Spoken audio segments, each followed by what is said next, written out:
Sa halip na solusyon sa disgrasya, naging konsumisyon pa sa mga motorista ang ginagawang hump sa isang barangay sa Baguio City.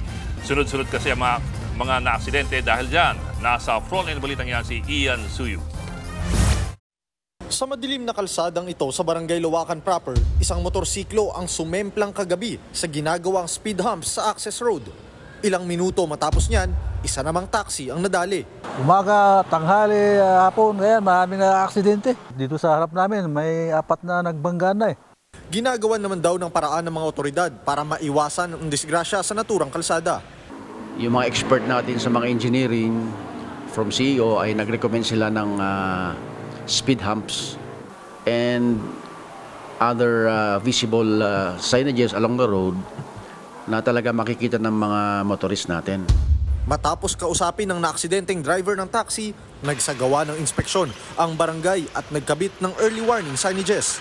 Yun nga lang, wala pa ring reflector at ilaw. Kailangan na dagdagan ng signages gawin. Meron din kaming na-request na rin na street lights, solar lights. Bilang pansamantalang solusyon, plano ng barangay na isara ang access road mula 7 p.m. hanggang 5 a.m.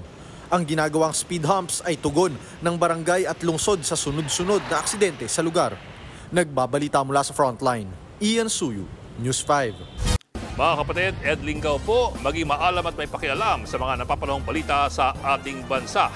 Para sa mas malilimang pagtalakay at paghimay sa mga issue at headlines, mag-follow at mag-subscribe sa social media pages ng News 5.